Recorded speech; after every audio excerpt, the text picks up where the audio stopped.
สัตว์เศร้าทะเลเมกองคือเมียนโปรยคลองครอบเนี่ยต่างอ้อโดยมนุษย์เยอะในมีกระยาได้ครอบเนี่ยจังการปราบปรามเพียบครอบคลายเนี่ยในตำรงโปรยคลองคืออายเอายังดังอัตสัญญาณหนึ่งเพียบครอบคลายเนี่ยปีซับซ้อนอุ้ยเติมซับซ้อนอุ้ยใส่เปลี่ยน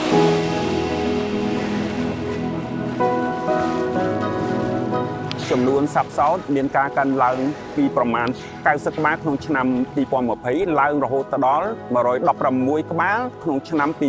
2026ដែលចំនួនសរុបនេះមានការរាប់បញ្ចូលទាំងចំនួនកូនសោតដែលក្រុមស្រាវជ្រាវបានកត់ត្រាជាប្រចាំឆ្នាំផងដែរជាក់ស្ដែងកូនសោតចំនួន8 ក្បាលត្រូវបានកត់ត្រាក្នុងឆ្នាំ2023 9 ក្បាលក្នុងឆ្នាំ2024 8 ក្បាលក្នុងឆ្នាំ2025និង6 ក្បាលក្នុងរយៈពេល6 ខែដើមឆ្នាំ2026យើងនេះ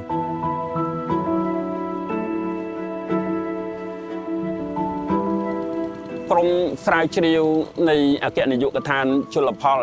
សហការជាមួយនឹងខណ្ឌរដ្ឋបាលជលផលនៃខេត្តទាំងពីរព្រមជាមួយនឹងការចូលរួមរបស់អង្គការដៃគូគឺជាទូទៅក្រុមស្រាវជ្រាវរបស់យើងតែងតែធ្វើការសិក្សាស្រាវជ្រាវជាប្រចាំឆ្នាំតាមដងទន្លេមេគង្គដោយព្យាយាមធ្វើការថតរូបរបស់សត្វផ្សោតវិធីសាស្ត្រនៃការសិក្សាស្រាវជ្រាវនេះយើងហៅថា Photo Identification Survey ក្នុងរយៈពេលនៃការចេញទៅតាមដងទន្លេមួយដងគឺយើងថតរូបសត្វផ្សោតពី5000ទៅ6000រូបភាពក្រុមស្រាវជ្រាវតែងតែពិនិត្យមើលទៅលើរូបភាពទាំងអស់នោះដើម្បីពិនិត្យមើលទៅលើព្រុយខ្នងរូបភាពត្រូវតែកែងដើម្បីយើងកំណត់បានថាសត្វផ្សោតមានព្រុយខុសៗគ្នាក្នុងរយៈពេលដែលយើងចាប់តាមថតគឺយើងកំណត់ទៅជាក្រុមផ្សោតដែលឃើញក្រុមទី1យើងចាត់ទុកថាជាក្រុមផ្សោតទី1យើងថតប្រើរយៈពេលយ៉ាងតិចបំផុត30នាទីទៅលើក្រុមផ្សោតមួយនេះតទៅមកទៀតយើងនឹងស្វែងរកក្រុមផ្សោតផ្សេងទៀតដើម្បីថតយកព្រុយដដែលសម្រាប់ការវិភាគទៅលើអត្តសញ្ញាណសត្វផ្សោតយើងត្រូវតែបញ្ចប់ការងាររយៈពេល7 ថ្ងៃដែលយើងចាប់ផ្ដើមពីកញ្ចេះរហូតដល់ខេត្តស្ទឹងត្រែងហើយនឹងពីខេត្តស្ទឹងត្រែងត្រឡប់មកវិញរហូតដល់កញ្ចេះ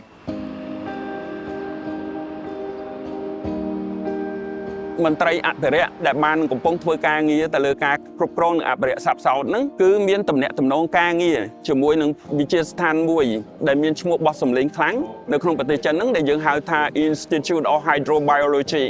ដែលភាសាខ្មែរយើងហៅថាវិទ្យាស្ថានជីវជលសាស្ត្រនៃបណ្ឌិតសភាវិទ្យាសាស្ត្រនៃប្រទេសចិនយើងបានធ្វើការសហការទៅលើការគ្រប់គ្រងនិងការពារសត្វផ្សោតទាំងផ្សោតទន្លេមេគង្គនិងផ្សោតឥតព្រុយខ្នងនៅក្នុងទន្លេយ៉ាងហ្សេ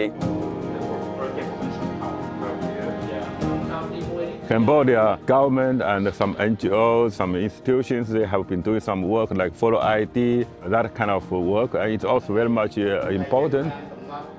We brought some of our new developed equipment, not only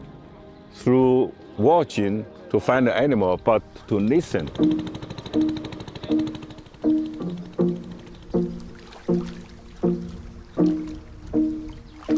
This is a high-frequency broadband signal. We can listen to their sounds. We can get to know where they are, how many are there. We can learn something about animal. This kind of knowledge can help our work in the wild and for public education to raise public awareness about this animal and also about the Yangtze River. អំឡុងពេលនៃទស្សនកិច្ចសិក្សាគឺពួកគាត់បានចុះទៅទីជម្រកនៃសត្វផ្សោតជាក់ស្ដែងតែម្ដងហើយអ្វីដែលគាត់បានឃើញនៅការងើបឡើងរបស់សត្វផ្សោតនៅលើទន្លេមេគង្គចំនួនដ៏ច្រើនហើយបន្ថែមទៅលើនោះគាត់អាចមើលឃើញនៅប្រព័ន្ធអេកូឡូស៊ីនៃទន្លេមេគង្គដែលមានសុខភាពដ៏ល្អ You know, the Mekong River is the mother river of the country. Human beings, a lot of people, they depend on their life on the river, which means on health river. So to protect the Mekong Irrawaddy dolphin is to protect the Mekong River, of course, to protect ourselves in the future. សម្រាប់ការសិក្សាទៅលើសត្វផ្សោតដែលយើងធ្វើការសហការជាមួយនឹងក្រុមស្រាវជ្រាវមកពីប្រទេសចិននេះគឺជាការងារមួយដែលល្អយើងអាចយកលទ្ធផលនៃការសិក្សាទាំងពីរយកមកបញ្ចូលគ្នា យើងអាចប្រើប្រាស់លទ្ធផលទាំងអស់នេះដើម្បីរៀបចំផែនការសម្រាប់ក្រុមការងារអនុវត្តច្បាប់ធ្វើការឲ្យមាន